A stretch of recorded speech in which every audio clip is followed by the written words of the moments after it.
Now, there are four basic principles of conservatism as well. And these are basically diametrically opposed to the four basic principles of the left. Those four basic principles are, number one, that mankind is inherently flawed, that it's possible that we can be good, we can be evil, but that's why nobody can be given ultimate power, because we all have the capacity to do great harm to one another and to do great evil to one another. It's why liberty is necessary. Liberty is necessary because if any one of us were ever to be in charge, then we'd have a real problem on our hands. This is written in the Federalist Papers. I mean, Federalist 51 says it straight out, where it talks about if men were angels, no government would be necessary, and if men were devils, then no government would be sufficient.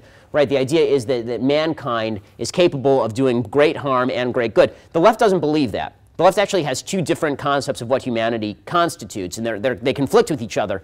The first is that human beings are basically completely malleable widgets at the whims of the universe and of the society around them. Right? This is why the idea that, I mean, the famous Marxist line that men are born free and yet everywhere they're in chains, right? That men are inherently good. Rousseau's concept is that men are inherently good and that society makes them bad. But the Marxist idea is that men are basically just there and society makes them evil if it's a capitalist society. Unfortunately, Marxism shows that that is a lie, that no matter what system you put people in, people are people, and some of them will do good things and some of them will do bad things.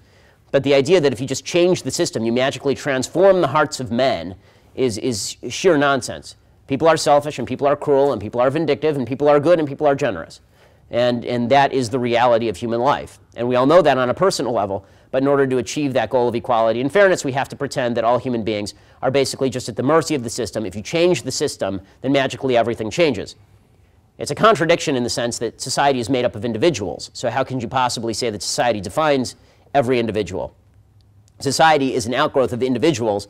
Individuals are not an outgrowth of a society. There could be no society without individuals in it.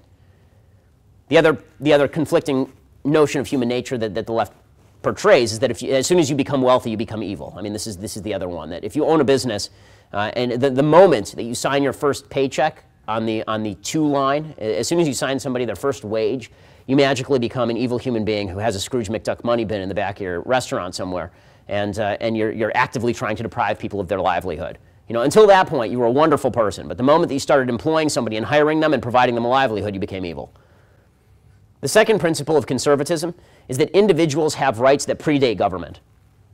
Now, it's very interesting. I think it was Matt Damon recently, the genius Matt Damon, who was talking about rights, and he said rights come from rights are guaranteed to us. They come from the Constitution. That's a nonsense statement. So before there was a Constitution, there were no rights. The Constitution magically came into being of its own accord and granted people rights. That's wonderful. The idea that rights come from government means that rights do not exist. If a right comes from a government, then it doesn't exist. The right believes that it comes from God or from nature, and that it is the divine spark in all of us that means that you have to respect somebody else's humanity. Because if we were to base it simply on the quality of other people, why would you respect anybody? I know a lot of stupid people. I know a lot of venal people. You know, the fact that they're stupid and venal doesn't mean that they are less human beings, because as a conservative, I believe that every human being has worth. And by the way, that every human being, unless they are physically or mentally incapable, is responsible for their actions. But if you believe that rights do not come from God or government, then you end up in a situation where the government randomly creates rights out of whole cloth. And those rights typically involve invading somebody else's rights. Because you have a godly soul, presumably, because you are an individual and your rights come from a higher power than government, nobody else is allowed to invade those rights.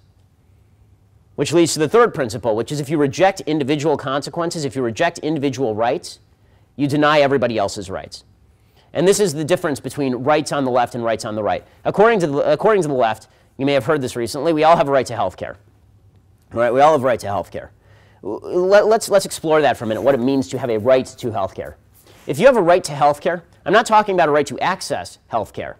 A right to access health care, we all agree. You have a right to use your money however you want. But a right to actual health care means that if you're on the street and you have a broken leg and there's a doctor walking by, you can now pull out a submachine gun and force the doctor at point of gun to heal your leg. Right? Just like a right to housing means that if you don't have a house, you can find a contractor somewhere, stick a gun in his face, and tell him to build you a house free of charge, at his cost, because you have a right to housing. Any right that allows you to force someone else to provide for you the fulfillment of that right is not a right. It is you foisting your wants onto somebody else. And once you deny that there are individual rights that accrue to the individual, there's a difference between negative and positive rights. Negative rights are the idea of free speech. If I have a right to free speech, that does not give me the power to put my gun in your face. Right? Free speech just means that you don't get to put your gun in my face. The rights that are based on individuals are rights that are worthwhile. Rights that are based on a government granting them are rights that can either be taken away or perverted. And so those are really two principles, that individuals have rights from God or nature, and that if you reject individual consequences for individual actions, you're going to end up invading somebody else's rights. Because in the end, what you're going to say is, I'm not responsible for my actions, therefore you pay for me. Right? I'm not responsible for the decisions that I made in my life, therefore the state gets to come in and force you to do something for me. That's not how it works. The fourth principle for conservatives is that government was specifically created to protect these pre-existing rights, and the minute it invades those rights, it loses its legitimacy. Government was not created to fulfill all of your whims or all of your wants. Government was created to protect you from other people trying to invade your rights. And the minute government becomes that invader, the government becomes a problem, not a solution. And these basic principles, you have to understand that these undergird every single political argument that we have. Every single political argument has at its root this difference in world visions. And that fundamental gap goes to fundamental principles. And those fundamental principles mean that there really can be no agreement. And that's why it's important to discuss those and convince people with regard to fundamental principles, at least find out where people stand. Because if you're always arguing up here, then we can lie to ourselves and pretend that we're all on the same page, we just have different ideas about gay marriage. But if you are on the baseline level, then you begin to realize that there's something a little bit deeper than that going on, something a little bit more important than that going on. In order to achieve that discussion, though, the first thing you have to do, to get back to my original point, the first thing you have to do is get beyond the character arguments and character attacks that are so commonly used, which is, you're a bad person if. Those are worthless conversations. Those are conversations that are not worth having. The only kind of conversations that are worth having are conversations that are directed at the end goal of either clarifying a position or solving a problem. And if you're not doing either of those things, then you're not fulfilling your duty to have a decent and worthwhile conversation. That's time you're going to wish you had back when you're on your deathbed choking out your last breath. You're going to think that those 2 hours talking about pot policy were a big waste of time, because unfortunately they are.